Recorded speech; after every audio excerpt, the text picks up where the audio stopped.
will you agree with me to say an illegal firearm and ammunition can easily exchange hands? My role in this case is very limited. It is limited to the verification of marks that I have seen under the microscope. But what I can answer with certainty is in respect of the microscopic verification I have conducted in this matter. I appreciate your answer, sir, but I wasn't specific about the question that I've asked you. My question is, let me just put it this way, maybe you'll understand it. In general terms, is the firearm capable of changing hands in general terms? Is that possible? In general terms, yes, it's possible. Firearms can move from one person to another. But since you were working in that office, I just want to find out whether it has been possible, it has ever happened to you to collect exhibits from a police station without the case administration office or without the being commanded or being instructed by your commander. Have you ever collected an exhibit from a police station? What I can say is that in the past it happened that we were also transporting exhibits from the lab to the stations, especially when our storage safes were filled to capacity. So in the present, because it was in the past, in the present, what is the position? Where on earth is the Speaker of the Parliament when you need her? Order, comrade! Order, comrade! Mngomezulu, what are you doing? Not Mngomezulu saying, yes, that was in the past. What is the present? You know, these are two opposites, okay? Sereo loves to explain and walk us into the valleys of shadow of death and explain himself. And I've said this before, stop explaining, because it always gets you in trouble. Just answer the question and full stop. And just answer the question, Zwi. Answer the question, Zwi. You'll find the day will move well and you won't land yourself in hot soup. Because Mngomezulu says, okay, that's great. That's great. But guess what we found out about this past activity? What did Sereo say? He said, in the past, when the safes were over capacity. Wow, you guys have safes over capacity? Meanwhile, Mangena has a whole exhibit in his safe for over 4 years. Somebody say, what? Why? How did this go unnoticed? Over capacity? You know what? I know I said Mngomezulu, but I need to know. I need to know what the present situation is. Let's find out. Currently, it did not happen. It has not happened. But my question is, particularly you, in a singular form, have you ever collected an exhibit from a police station for the purpose of examination? From my side, if I can recall, I collected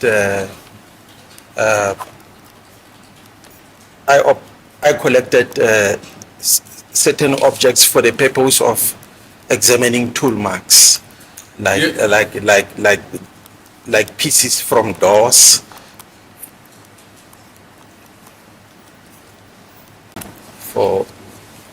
so that they can be further processed at the lab. But in this case, I'm concerned about ammunition and the tools, the firearms. Somebody do me a favor. Nimkupen ama battery, Mngomezulu. Nimkupen ama battery. Please take out the battery, somebody. Why is he calling them tools? And you know what? You know what? I appreciate this question because in my previous video, he kept saying tools. I tried to ignore it. The Holy Spirit said, stay away from it. Don't nitpick on just tiny words. But he's back again saying ammunition and tools. And by tools, he means the firearms. I love it for us because we all know he's looking for that 38mm revolver and he's tired of hearing about this 9mm. That's why he's calling it a tools. You see, Mngomezulu is smart. Okay, you see that smart moment? Mngomezulu is doing it. And I love it. I love it. So Sereo said he did what? He went to collect pieces of doors. Mngomezulu is like, this man thinks we're here to play. Huh? This is not a traffic stop. This is a court of law. Answer the question, Sereo. You know what Mngomezulu wants to know. No, currently the circumstances has never dictated that I do that. But working from that office, for the purpose of conducting an examination, are you permitted by any law or any standing orders to collect a firearm or an exhibit from a police station? What I can say is that under normal circumstances, we don't collect them. But they could be, I cannot rule out the circumstances that can come into play wherein the examiner may be forced or may be compelled by those circumstances to do it.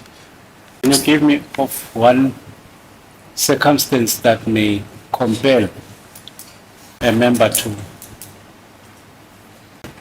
I cannot be able to give a list of those circumstances because there are certain circumstances that may come into play that never existed before.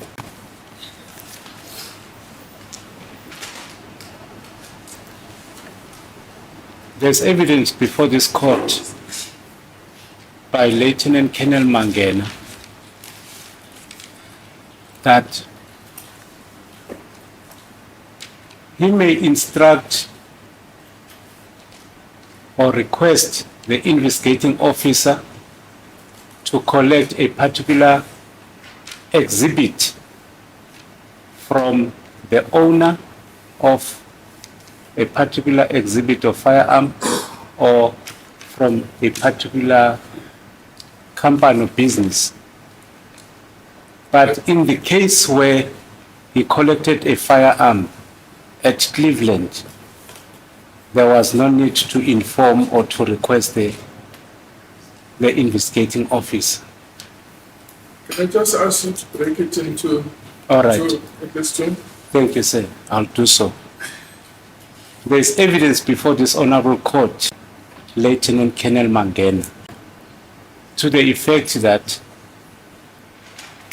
if he needs a firearm or if that exhibit is with the owner or a particular company, he may request the investigating officer to go and collect.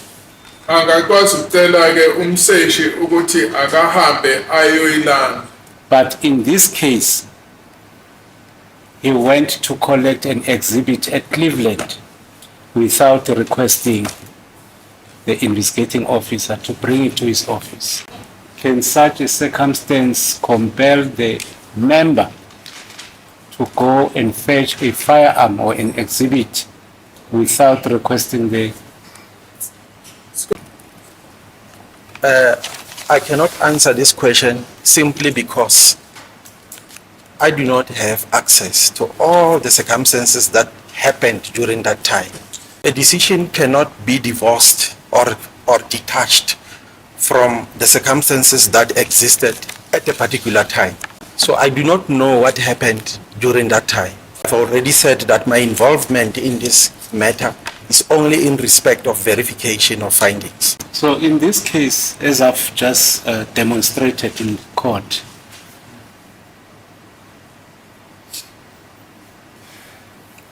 if Lieutenant Colonel Mangena, you told this court, even himself, that the test that a member after the examination may apply a subjective test in his finding. Am I right? The test is subjective. Is it in respect of microscopic examination? Correct, yes. As I've already stated before, the interpretation of the marks which are already on the surface of the bullet, that interpretation is subjective in nature because it is based on knowledge and skill of the examiner, which comes from training. But the marks or the features that are considered, which are on the specimen, they form part of objective facts. But are there any, if you may think of, other than the knowledge and the skill, are there any other external factors that may influence the examiner? When I talk about ballistics identification, I must confine myself to knowledge and skill because it is the one which creates competency for the examiner to be able to make certain deductions and reach certain conclusions. Before I conclude my cross-examination,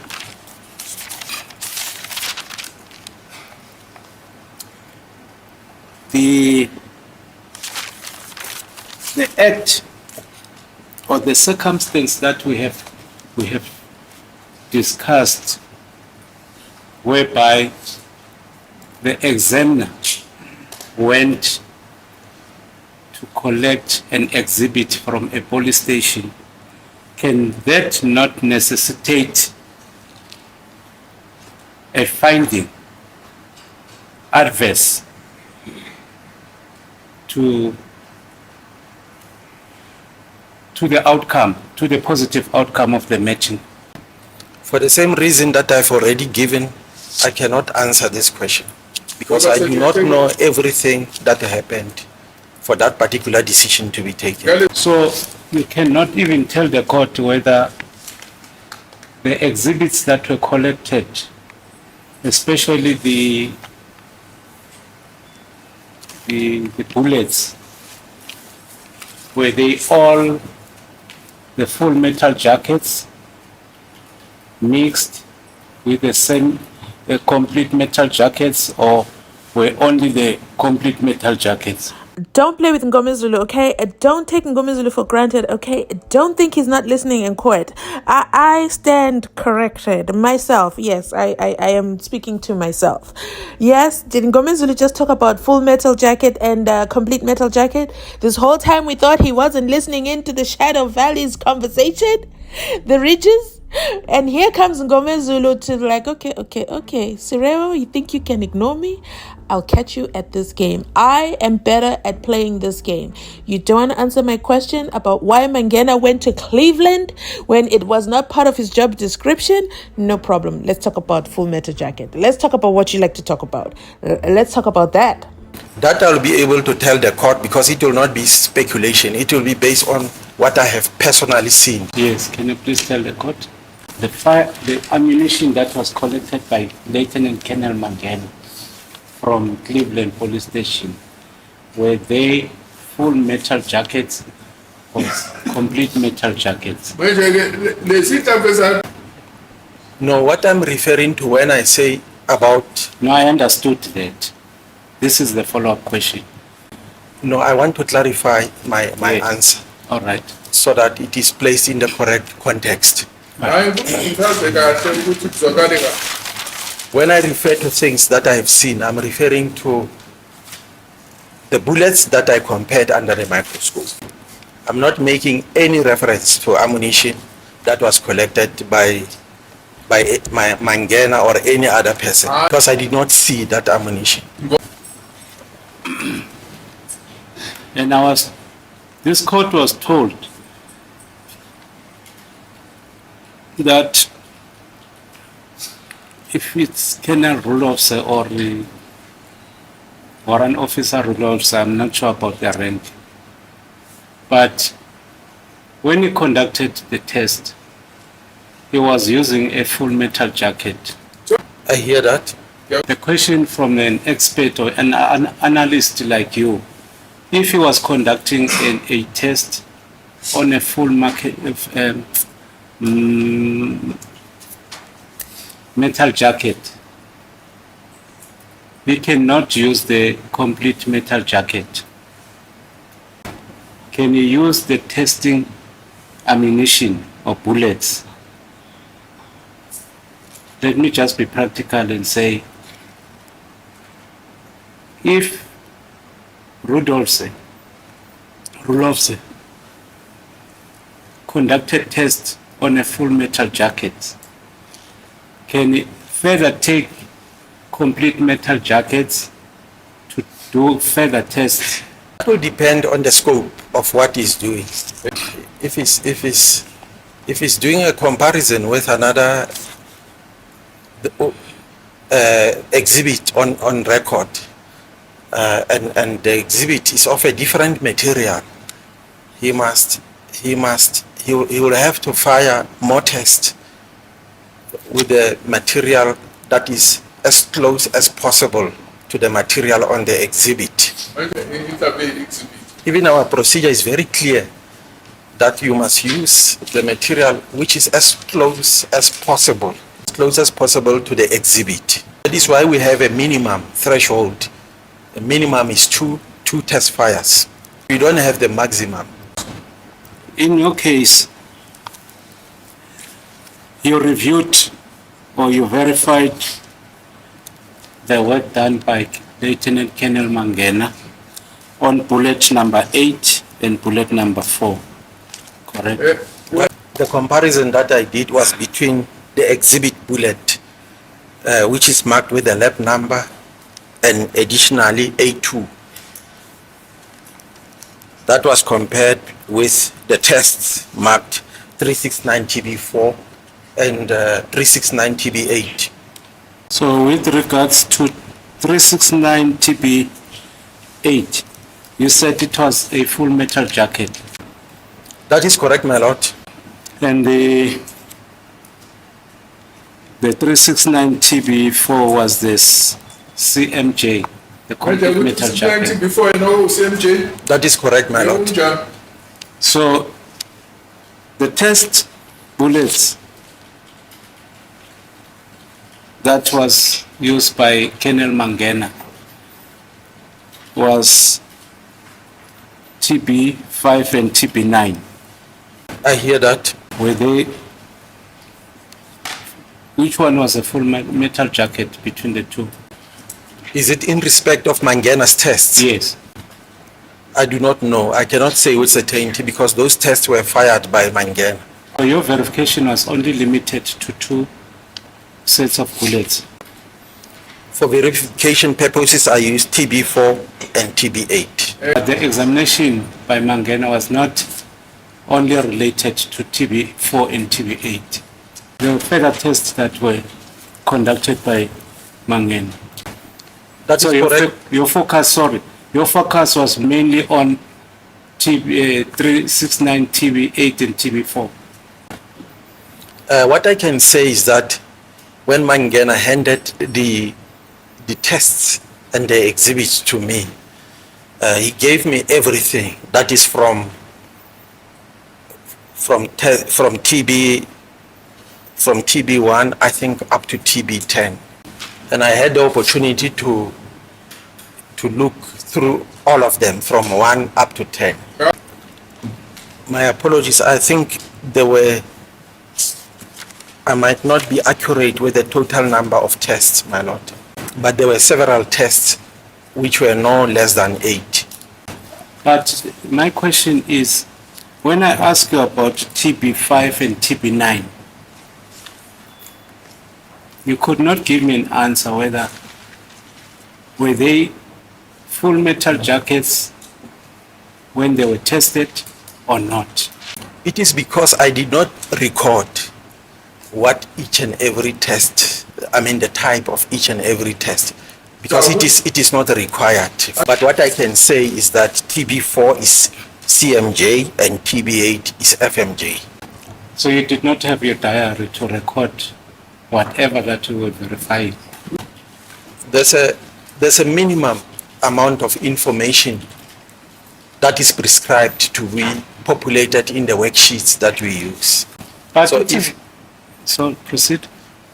if there are no boundaries or parameters, you will end up recording each and every detail to an extent where your case file can go up to 1,000 pages. You concluded that there was a positive matching in relation to the test that you have verified. And your evidence is mainly about TB4 and TB8. Although I went through all the other tests, I decided to select TB4 and TB8. Noma ke sibuke zonke lezinhlamvu ngiqoke ukuthatha uTB4 no TB8 as they will represent the rest of other tests because they have a common origin. So I'm entitled to select the representatives. That was on the 23rd of July 2020, correct? Give me the date again. The 23rd of July 2020. That is correct, my lord. That was 6 years after the incident that happened on the 26th of October 2014. I hear Correct. that. So these officers, I don't know their ranks, but I was told it's Feljun, Feser, and Dini. Please repeat the question. I'm saying I don't know their ranks, but the state mentioned that there is Feljun, Feser, and Dini. Are you aware that they also conducted verifications? I'm not aware, my lord. The court has also ordered that they should be called. Section 186 witnesses. So in your answer, are you saying you are not aware if they also verified the work of Mangena? I'm not aware, as I did this verification independently by myself. I'm not aware if there's some other people who participated as well. I think I've concluded my cross-examination. I've concluded my cross-examination. Oh, I see. Okay, thanks. So Mngomezulu strikes again. Not him dropping the mic mid-conversation. Not him saying he is done. Do you guys remember when he did that? I'll wait. Type it in the comment section if you remember. But just in case you don't, and just in case this is your first time hearing about the Mzansi Unfiltered trial, this was when he dropped Chico Twala's name, Longwe Twala's name, and told the court that he has two witnesses and they are coming to say Longwe Twala is the one who shot Mzansi Unfiltered. And then Chico Twala got really upset, and then he staged this whole scene where his son stole from him while he was in America, and then he did a press conference, and then his hand has a bandage because he's been putting his hands on the boys, allegedly. And then, but nobody knows what the machinery is, the cost of it, what it looks like, and where Longwe Twala put it. Did Longwe Twala sell it to DJ? Did Longwe Twala sell it to Maporisa? I don't really know. But Something Soweto also has something to say about Maporisa. But Guningi, okay, so make sure you follow me on my other channel where I will follow all these things with you. That's the GNU Unfiltered. I will link it up here. But what you need to make sure you do, okay? If this is not your first time, and then let's get back to the Mzansi Unfiltered. I digressed over there. Wow, that was a long digression. But what Mngomezulu did when he dropped the mic with Mangena, he said they had a meeting at Melrose Ark. We're still waiting, Mngomezulu. And then he comes back today and leads Sereo to the river, okay? Doesn't give him anything to help him out. He takes him to the deepest valley in the shadow of death. And then he leaves him there. Okay, the ridge is so deep. Mngomezulu left him there and doesn't leave him with any water. Why, Mngomezulu? Why? And then Mngomezulu just goes and tells my lord their first communication of the day, I'm done speaking. And my Lord says, what do you mean you're done? But then he remembers he can't descend into the arena with him and Mngomezulu because it always ends with 3 dictionaries being pulled by Rose. So he says, okay. And that's where we'll end the video today. Let me know your thoughts on Sereo. Do you believe him that he didn't know the other 3 musketeers are coming to court to talk about their findings? Mngomezulu, you're wrong for this. You're wrong for this. But if you've made it this far in the video, you absolutely have my heart. Please remember to like, comment, and subscribe. Apparently, I don't ask you guys to watch ads. Oh my goodness. Please make sure you watch the ads. It absolutely warms my heart. If you've made it this far in the video, thanks so much for watching. If you want a part 3, okay, if you want a part 3, because you know the defense decided we're going to go all in, it's going to be Mngomezulu. Then from there we handed it over to Rams, and you know there was drama with Rams. If you don't know, make sure you hit the likes, make sure you share this video, make sure you comment, and I'll drop the next video. Thanks so much for watching. I'll catch you on my next upload. I'm Mzansi Unfiltered, checking out. Catch you on my next upload. My Lord, I mean, that's it. Yeah.